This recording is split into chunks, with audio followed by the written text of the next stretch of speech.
नमस्कार मित्रों, बहुत बहुत स्वागत है आपका चैनल संकल्प एकेडमी पर। मैं वंदना पांडे आज की क्लास में भक्ति काल शाखा से आज कृष्ण भक्त कवियों को लेकर के आई हूँ, यानी कृष्ण काव्य धारा पर हम चर्चा करेंगे। कृष्ण काव्य धारा के अंतर्गत लगभग 215 क्वेश्चन हमने यहाँ पर बनाए हैं। इन 215 क्वेश्चन से आज की क्लास में हम लगभग 50 प्रश्नों को लेने वाले हैं और आगे की क्लासेस में ऐसे ही हम इस भक्ति काल के इस टॉपिक को आगे ऐसे टुकड़ों में डिवाइड करके आप तक पहुंचाएंगे। उसका एक बहुत बड़ा रीज़न ये है कि एक साथ सारे क्वेश्चन ना ले पाने का, कि आपको भी ज़्यादा समय न देना पड़े और कम समय में ज़्यादा क्वेश्चन आप टच कर सकें। दूसरी चीज़ ये कि निरंतरता भी। कवियों का आधार ग्रंथ कौन सा है? कृष्ण भक्त कवियों का आधार ग्रंथ यहाँ पर पूछा जा रहा है। जैसा कि आप सभी जानते हैं, चारों विकल्पों को यहाँ पर नहीं लेते हैं, केवल सही उत्तर को लेते हैं। आप अपना उत्तर कमेंट सेक्शन में या लाइव चैट में टाइप कर सकते हैं और हम उसके आगे आपको उत्तर देते जाएंगे। चलिए, हमारे आज के पहले प्रश्न का जो उत्तर है वो है भागवत महापुराण। ए ऑप्शन सही होगा, भागवत महापुराण। अगला प्रश्न है, कृष्ण का सर्वप्रथम उल्लेख ऋग्वेद के किस मंडल में मिलता है? ये प्रश्न आपसे पूछा जा सकता है कि सर्वप्रथम उल्लेख यानी कृष्ण का सर्वप्रथम उल्लेख किस में प्राप्त हुआ था या किस वेद में प्राप्त हुआ था, तो आपका उत्तर होगा ऋग्वेद। अब यहाँ पर ये पूछा जा रहा है कि ऋग्वेद के किस मंडल में प्राप्त हुआ है या मिलता है, तो ये बताना है। तो ये जो मंडल है वो है 8वां मंडल, यानी कि सी विकल्प। 8वें मंडल में 85वें नंबर का श्लोक है, वहाँ पर कृष्ण का उल्लेख सबसे पहले मिलता है और 85वें सूक्त के रचयिता के रूप में ये प्राप्त होता है। यानी कि यहाँ पर ये बात स्पष्ट होती है कि कृष्ण के द्वारा ये जो 85वें नंबर का सूक्त है या श्लोक है, उसके रचयिता के रूप में इनको प्रस्तुत किया जाता है। अगला प्रश्न है, सर्वप्रथम कृष्ण के अलौकिक कर्मों का वर्णन किस रचना में मिलता है? सर्वप्रथम कृष्ण के अलौकिक कर्मों का वर्णन जो मिलता है वो मिलता है बुद्ध चरित में। बी ऑप्शन सही होगा, बुद्ध चरित में, यानी कि अश्वघोष के द्वारा जो ये रचना रची गई है बुद्ध चरित, इसमें ये संस्कृत साहित्य की रचना है और इसमें सबसे पहले कृष्ण के अलौकिक कर्मों का वर्णन मिलता है। अगला प्रश्न है, राधा का प्रथम वर्णन किस रचना में मिलता है? क्योंकि हम बात कर रहे हैं कृष्ण काव्य धारा की, सबसे पहले हमने इन बेसिक क्वेश्चन को लिया है जो कि बिल्कुल न्यू है कृष्ण भक्ति शाखा की। अब आप ये सोच रहे होंगे कि इन सब प्रश्नों का इन कृष्ण भक्त कवियों के साथ क्या सामंजस्य, तो आप जानते हैं पुराने पेपर उठा के देखेंगे तो ऐसे प्रश्नों की भरमार है और वहाँ पर ऐसे प्रश्न पूछे गए हैं, इसलिए इन प्रश्नों को भी यहाँ पर संकलित किया गया है। राधा का प्रथम वर्णन किस रचना में मिलता है? इसका सही उत्तर है गाथा सप्तशती, यानी बी ऑप्शन में गाथा सप्तशती में मिलता है। अगला प्रश्न है, कविहाल का वास्तविक नाम क्या है? कविहाल का वास्तविक नाम, डी ऑप्शन सही है, शालिवाहन लेंगे यहाँ पर, शालिवाहन हाल कवि का वास्तविक नाम। अगला प्रश्न है, विष्णु के स्थान पर कृष्ण के सगुण रूप का सर्वप्रथम प्रतिपादन किसने किया था? विष्णु के स्थान पर कृष्ण के सगुण रूप का प्रतिपादन किसने किया था? तो ये किया था निम्बार्काचार्य ने। सी विकल्प यहाँ पर सही होगा, निम्बार्काचार्य ने सगुण रूप का प्रतिपादन किया था कृष्ण के। अगला प्रश्न है, इनमें से कौन सा कवि कृष्ण भक्त कवि नहीं है?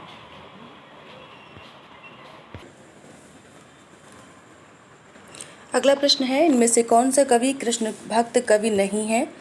तो इसमें से नहीं वाले पर हम पहले अंडरलाइन करते हैं, इनमें से कौन सा कवि कृष्ण भक्त कवि नहीं है। तो इसका जो सही उत्तर है वो है अग्रदास, यानी कि डी ऑप्शन। ये राम भक्ति धारा से जुड़े हुए हैं, इन्हें राम भक्त कवियों में गिना जाता है। अगला प्रश्न है, हिंदी में कृष्ण को काव्य का विषय बनाने का सर्वप्रथम श्रेय किसे दिया जाता है?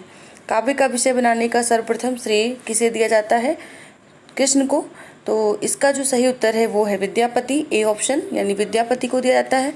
इन्होंने अपनी रचना पदावली में कृष्ण भक्ति संबंधी पदों को रचा है।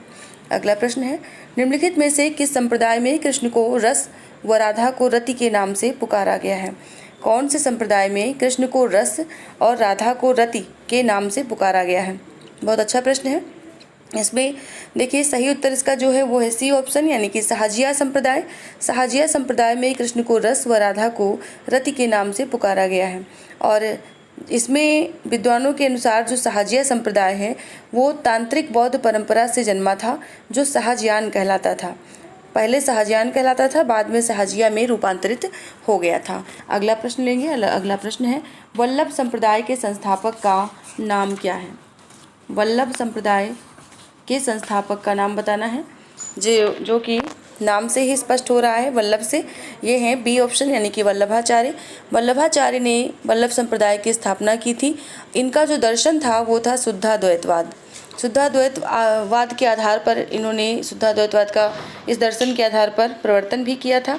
अगला प्रश्न है, वल्लभ संप्रदाय में अष्टयाम सेवा विधि, अष्टयाम सेवा विधि में निम्न में से क्या आता है? वल्लभ संप्रदाय में अष्टयाम सेवा विधि में निम्न में से क्या आता है? चारों विकल्प आप देख लें, अपने सही उत्तर को टाइप कर सकते हैं। 4 पहर में की जाने वाली सेवा, 6 पहरों में की जाने वाली सेवा, 2 पहर में की जाने वाली सेवा, 8 पहर की जाने वाली सेवा। तो इसमें जैसे कि अष्टयाम यहाँ पर लिखा हुआ, अष्ट यानी कि 8, तो 8 पहर की जाने वाली सेवा सही होगा, यानी डी ऑप्शन यहाँ पर सही होगा। अगला प्रश्न है, हम पढ़ रहे हैं कृष्ण काव्यधारा के प्रश्नों को, जो कि सभी बहुविकल्पीय हैं, और इनमें से जो कि शुरुआत में पहले पीठिका के प्रश्न हैं, बाद में रचनाओं से संबंधित प्रश्न हैं। तो अभी हम 12वें प्रश्न पर पहुंच चुके हैं। 12वें प्रश्न में कहा जा रहा है, अष्टयाम में 8 पहर में की जाने वाली ईश्वर की सेवा में पहली विधि कौन सी है? इसमें विधि जो अपनाई गई है 8 पहर में की जाने वाली सेवा में, वो कौन सी विधि है? तो वो है अष्टयाम सेवा विधि। यानी इसमें अष्टयाम सेवा विधि में 8 पहर की जाने वाली सेवा का भाव आता है, जो कि है प्रथम विधि है मंगलाचरण, यानी कि बी ऑप्शन सही होगा, मंगलाचरण। आपको 8 विधियों के नाम हम यहाँ पर बता देते हैं, जो कि इस प्रकार हैं। एक है, पहली है मंगलाचरण, दूसरी है श्रृंगार, तीसरी ग्वाल, चौथी राजयोग, 5वीं उत्थापन, 6वीं भोग, 7वीं संध्या आरती और 8वीं शयन। तो सबसे पहले जो विधि होती है 8 पहर में की जाने वाली ईश्वर की सेवा में, वो होती है मंगलाचरण। अगला प्रश्न है, कृष्ण काव्यधारा के प्रवर्तक कौन माने जाते हैं? कृष्ण काव्यधारा के प्रवर्तक पूछा जाता है प्रश्न में, तो इसमें जो नाम लिया जाता है वो है स्वामी वल्लभाचार्य, यानी बी ऑप्शन, स्वामी वल्लभाचार्य। अगला प्रश्न, पुष्टि मार्ग के संस्थापक कौन हैं? पुष्टि मार्ग के संस्थापक यहाँ पर पूछे जा रहे हैं, तो इसमें जो सही उत्तर है वो कौन सा है? वो है डी ऑप्शन, यानी कि वल्लभाचार्य। वल्लभाचार्य ने पुष्टि मार्ग की संस्थापना की थी, जिसमें जो 2 शब्द आपको दिख रहे हैं, एक तो पुष्टि, जो कि पुष्ट धातु से एक 3 प्रत्यय लग करके बना हुआ है। पुष्ट धातु से पुष्टि शब्द जो हम यहाँ पर लेंगे, यानी पुष्ट धातु है जिसमें एक 3 प्रत्यय लगा हुआ है। एक 3 प्रत्यय यानी संस्कृत का प्रत्यय है, एक 3 प्रत्यय लग करके ये बना है, और इस शब्द से पोषण की उत्पत्ति मानी जाती है। ऐसा मार्ग जिसमें भक्त केवल ईश्वर की कृपा पर ही आश्रित रहता है, उसे पुष्टि मार्ग कहा जाता है। अगला प्रश्न है, आड़ुभाष्य के रचनाकार कौन है? आड़ुभाष्य के रचनाकार कौन है? 16वें नंबर का ये प्रश्न, शायद 15वां छूट गया, इसको भी ले लेते हैं। इनमें से वल्लभाचार्य के शिष्य नहीं हैं। वल्लभाचार्य के शिष्य इसमें से नहीं है, कौन नहीं है? तो आपको ये प्रश्न इस तरह से पूछे जाते हैं, वल्लभाचार्य के शिष्य नहीं है, विट्ठल नाथ के शिष्य नहीं है। तो इसके लिए आपको पहले तो जो अष्टछाप के कवि हैं कृष्ण भक्ति धारा के, 4 कवि वल्लभाचार्य के 4 शिष्य और 8 यानी कि 4 विट्ठल नाथ के, इन चारों को याद करना होगा। तो उसमें याद करने के लिए मैं आपको एक ट्रिक भी यहाँ पे बता दे रही हूँ। जैसे यहाँ पे पूछा गया कि इनमें से वल्लभाचार्य के शिष्य नहीं हैं, कौन नहीं है? तो ये सभी हैं, चतुर्भुज दास इसमें नहीं है, ए ऑप्शन। अब इसको याद करने के लिए आप ट्रिक जो है वो इस तरह से बना सकते हैं, कुकृपसु, ये वल्लभाचार्य के शिष्य हैं। कुकृपसु यानी कुंभन दास, श्री कृष्णदास, पा से परमानंद दास, सु से सूरदास। अब वल्लभाचार्य के शिष्यों की बात करें तो जो मैंने याद किया है वो इस तरह से याद किया है, चची नगो, ये जो हैं उनके विट्ठल नाथ के शिष्य हैं, जिसमें चतुर्भुज दास आएंगे, शीत स्वामी आएंगे, नंद दास आएंगे और गोविंद स्वामी आएंगे। तो इस तरह से आप इन शिष्यों को याद कर सकते हैं। फिलहाल इस प्रश्न का सही उत्तर है चतुर्भुज दास। अगला प्रश्न है, आड़ुभाष्य के रचनाकार कौन है? तो आड़ुभाष्य की रचना की है वल्लभाचार्य ने, सी ऑप्शन यहाँ पर सही होगा। अगला प्रश्न है, शुद्धाद्वैतवाद दर्शन के प्रवर्तक कौन हैं? शुद्धाद्वैतवाद दर्शन के प्रवर्तक हैं वल्लभाचार्य, यानी कि डी ऑप्शन सही होगा। वल्लभाचार्य ये पुष्टि मार्ग के ऊपर आधारित दर्शन है, जिसमें ईश्वर की कृपा, भक्त केवल ईश्वर की कृपा पर ही आश्रित रहता है। अगला प्रश्न है, तत्वदीप निबंध किसकी रचना है? तत्वदीप निबंध इनमें से किसकी रचना है? तो ये रचना भी वल्लभाचार्य की है, डी ऑप्शन सही होगा। अगला प्रश्न है, वल्लभाचार्य की कृष्ण भक्ति का दार्शनिक आधार क्या है? तो इनकी कृष्ण भक्ति जो है उसका दार्शनिक आधार है, डी ऑप्शन शुद्धाद्वैत दर्शन। अगला प्रश्न है, गोवर्धन में श्रीनाथ जी के मंदिर की प्रतिष्ठा किसके द्वारा की गई थी? गोवर्धन में श्रीनाथ जी के मंदिर की प्रतिष्ठा किसके द्वारा की गई थी? तो ये की थी वल्लभाचार्य ने, यानी कि सी ऑप्शन सही है। गोवर्धन में श्रीनाथ जी के मंदिर की प्रतिष्ठा वल्लभाचार्य ने संवत 1576 में की थी, 1576 संवत में की थी, जिसे पूरणमल खत्री द्वारा पूर्ण करवाया गया था। यहाँ से दो प्रश्न बनते हैं, एक तो आपसे सन पूछा जा सकता है, किस सन में श्रीनाथ जी के मंदिर की प्रतिष्ठा हुई थी, और दूसरा कि इसे पूर्ण किसने करवाया था? तो ये करवाया था पूरणमल खत्री ने। अगला प्रश्न है, पुष्ट शब्द संस्कृत की पुष धातु में किस प्रत्यय के जुड़ने से बना है? इसके ऊपर हम क्वेश्चन में बात कर चुके हैं, किस धातु से बना है, आपको उत्तर देना है। आपने अपने उत्तर टाइप कर दिया होगा। चलिए हम सही उत्तर लेते हैं, सी ऑप्शन इक्तिन प्रत्यय। इक्तिन प्रत्यय इसमें जुड़ा हुआ है, यानी कि पुष्ट धातु में इक्तिन जोड़ने से पुष्ट शब्द का निर्माण हुआ है। अगला प्रश्न है, वल्लभाचार्य का जन्म स्थान क्या है? तो वल्लभाचार्य का जन्म स्थान इनमें से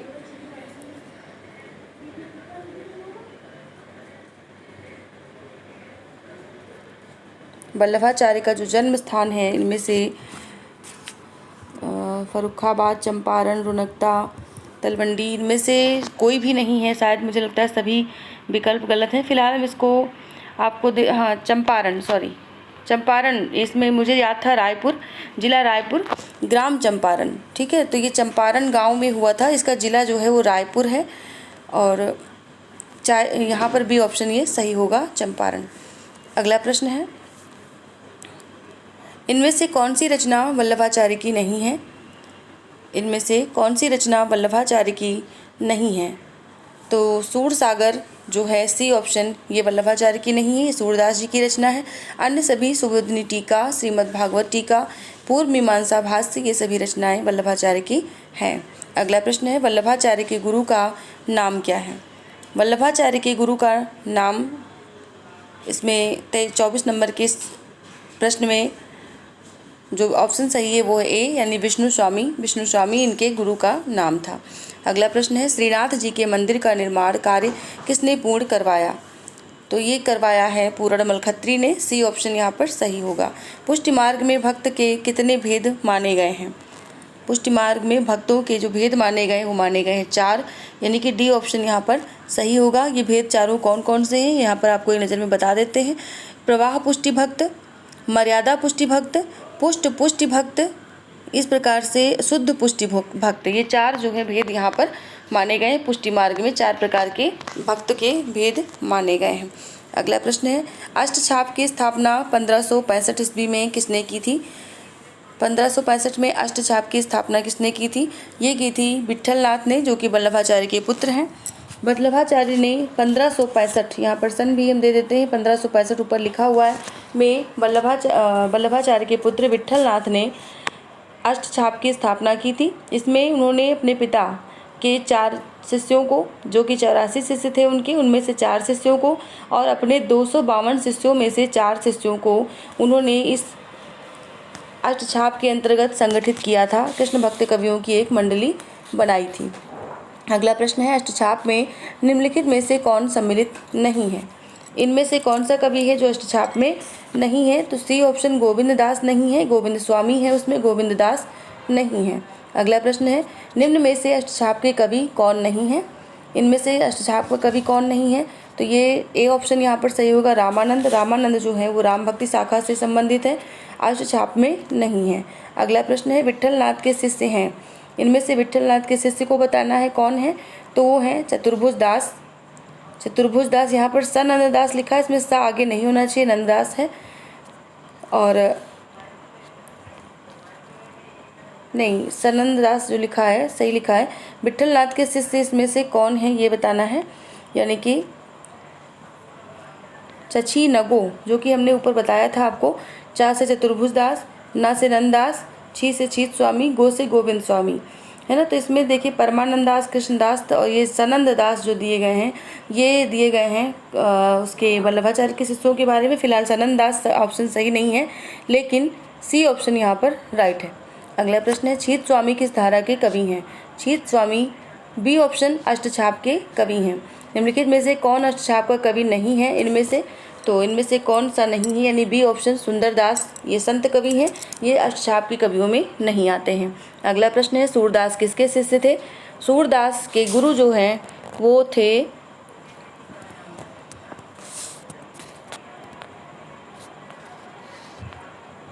वल्लभाचार्य, सी ऑप्शन, सी वल्लभाचार्य, क्योंकि आपने ऊपर के क्वेश्चन में पढ़ा है कि सूरदास के जो वल्लभाचार्य के जो शिष्य थे 84 शिष्य, उनमें से एक थे सूरदास। कहीं कहीं नरहर दास भी मिलता है, लेकिन आपको यहाँ पर वल्लभाचार्य ऑप्शन में मिलेंगे, तो आपको यही टिक करना है। अगला प्रश्न है, सूरदास को जीवनोत्सव का कवि किसने कहा? बहुत अच्छा प्रश्न है। 34 नंबर का, जीवनोत्सव का कवि इन्हें कहा जाता है। यहाँ पर इन्वर्टेड कॉमा होना चाहिए था। ये किसने कहा है? तो इन्होंने कहा रामचंद्र शुक्ल ने, यानी कि ए ऑप्शन यहाँ पर सही होगा। अगला प्रश्न है, डॉक्टर नगेंद्र के अनुसार सीही नामक स्थान पर किस कृष्ण भक्ति कवि का जन्म हुआ था? सीही नामक स्थान पर, क्योंकि आप जानते हैं सूरदास जी के जन्म के स्थान में भी बहुत सारे मतभेद हैं, जो कि डॉक्टर नगेंद्र के अनुसार यहाँ पर सीही माना गया है, तो ये सूरदास की बात हो रही, यानी सी विकल्प यहाँ पर सही होगा। अगला प्रश्न लेते हैं, अगले प्रश्न पर चलते हैं। अगला प्रश्न है, सूरदास से संबंधित ही है और ये पूछ रहा है कि सूरदास का जन्म सर्वमत से कहाँ माना जाता है? सर्वमत से उनका जन्म जो है वो कहाँ माना जाता है? तो ये माना जाता है रुणकता नामक ग्राम में, रुणकता नामक स्थान पर। अगला प्रश्न है, सूरदास की भक्ति का प्रकार क्या है?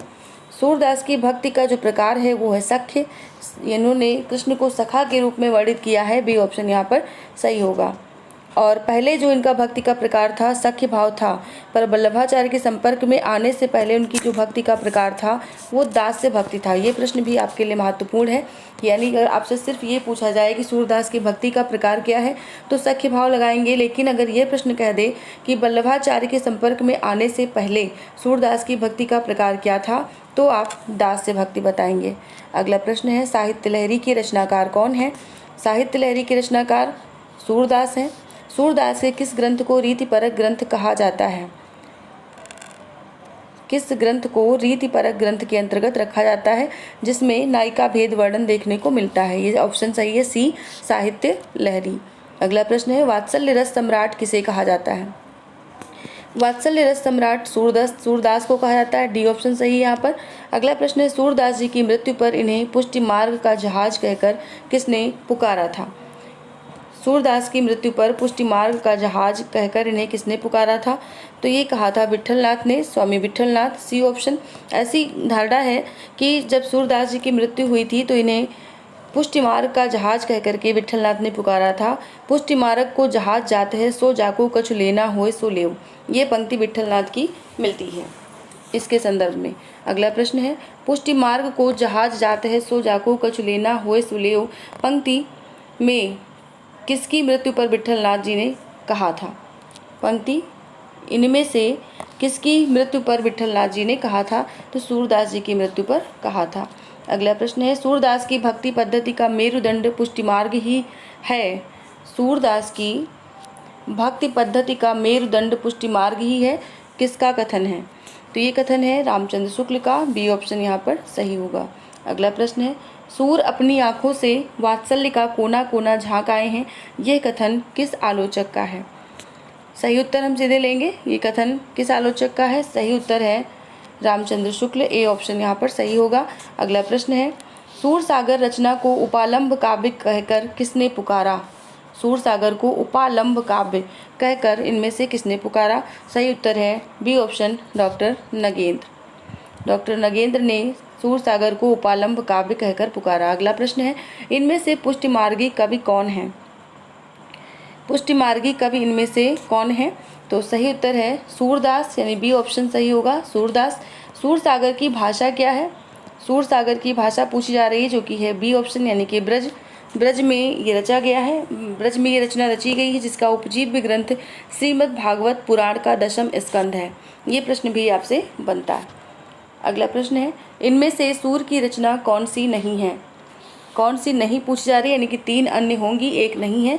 तो रास पंचाध्यायी इनकी रचना नहीं है। रास पंचाध्यायी नंददास की रचना है। और ये इसलिए प्रसिद्ध ज़्यादा है क्योंकि ये रोला छंद में रची गई है। अगला प्रश्न है, कहु रे मधुकर मधुमतवारे, कहा करो निर्गुण लयकय हों जीवहु कान हमारे। पंक्ति को दोबारा पढ़ते हैं। कहु रे मधुकर मधुमतवारे, कहा करो निर्गुण लयकय हों जीवहु कान हमारे। ये पंक्तियाँ किसकी हैं? तो ये पंक्तियाँ हैं सूरदास की, यानी सी विकल्प यहाँ पर सही होगा, सूरदास की। अगला प्रश्न है, शोभित कर नवनीत लिए, घुटरुन चलत रेन तन मंडित मुख दधिलेप किए। ये पंक्ति किसकी हैं, किस कवि की हैं? घुटरुन चलत रेनु तन मंडित मुख दधिलेप किए। तो 50 नंबर के प्रश्न का सही उत्तर है बी ऑप्शन, सूरदास। इस तरह से हमने आज की इस क्लास में 50 प्रश्नों को लिया है, जिसमें पंक्तियों को भी लिया है, रचनाओं को भी लिया है, कृष्ण के सर्वप्रथम प्रयोग को लेकर के, राधा के सर्वप्रथम प्रयोग को लेकर के यहाँ पर जो भी क्वेश्चन बने वो आपके सामने रहे हैं। उम्मीद है आप लोगों को ये सारे क्वेश्चंस अच्छे लगे होंगे। वीडियो अच्छी लगी हो तो लाइक ज़रूर करें, शेयर करें, चैनल को सब्सक्राइब करें। अगर आप चैनल पर पहली बार आए हैं तो हमारी डिस्क्रिप्शन में जाकर के अन्य वीडियोज़ की प्लेलिस्ट देख सकते हैं। हमने यूजीसी नेट पर आधारित पाठ्यक्रम को इकाईबद्ध करके यूनिट दी हैं, यहाँ पर यूनिट की प्लेलिस्ट मिल जाएगी। साथ में टीजीटी पीजीटी की अभी तक आदिकाल की जो भी वीडियोज़ हो चुकी हैं, भक्तिकाल की जो भी हो चुकी हैं, वो सभी आपको डिस्क्रिप्शन बॉक्स में मिल जाएंगी। चलिए, कल रात फिर 9 बजे कराई जा रही है, जिसमें आप अपनी तैयारी को आकर के जांच सकते हैं, एक तरह से प्रैक्टिस से